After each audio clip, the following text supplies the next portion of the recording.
Get ready with me while I share about my one and only tattoo. My tattoo says Sugar Plum and it is dedicated to Jake's grandma. I was 16 when Jake and I started dating and I think there's a lot of tan drops. I had a really tough home life, so I started to get close to his family really fast. Jake's grandma, her name was Gretchen.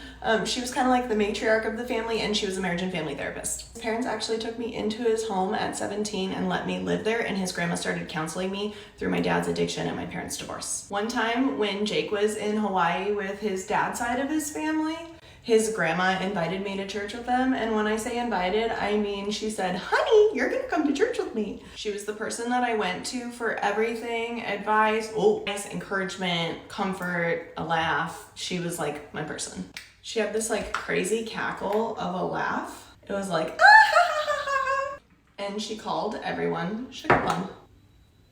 She was just really thoughtful. One time I wanted this sweater from Kohl's and I just couldn't afford it. And she wrote me a check and she made me go down and buy it. And I still have it. I forgot my nose. Oh.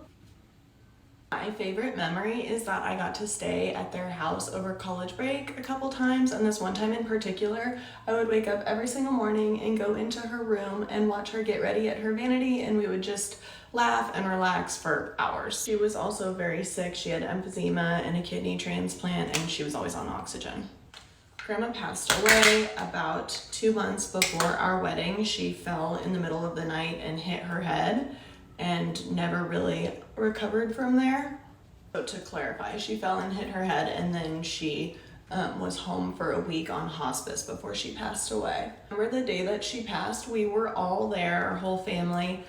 She hadn't spoken in days, and we were praying. We knew that it was about to happen, and at the very end, we heard her say amen, and it just like brought me to tears. My biggest regret is that the last year that she was alive, I didn't spend as much time with her as I could have. We're really busy wedding planning and just living a young 21-year-old life, but I wish I had spent more time. And it was really hard just balancing celebrating our wedding and remembering her at the same time because they happened so close together. Ever since then, I've had it in my brain that I've wanted to get the word Sugar Plum tattooed on me, but I really wanted it in her handwriting. She passed a little bit over 10 years ago, and right before her 10-year anniversary of passing, we actually found the handwriting of hers that said Sugar Plum. We were in Nashville, and Jake's sister Ashley and I got the matching tattoo. I have mine on my arm and she has hers on her wrist. Oh, now I have to go do my mascara because I cannot focus.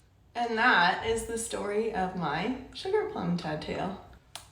This thing is almost out. The two that I want one matching with Jake. I don't know what yet. I think we're gonna do our anniversary in Roman numerals. The second one, oh my gosh, it's so hard to talk while doing lipstick, is 4 arrows on my back for the Bible verse. Like arrows in the hands of a warrior, our son's born in one's youth. Blessed is the one whose quiver is full of them. And I like to think of each one of them as my little arrow.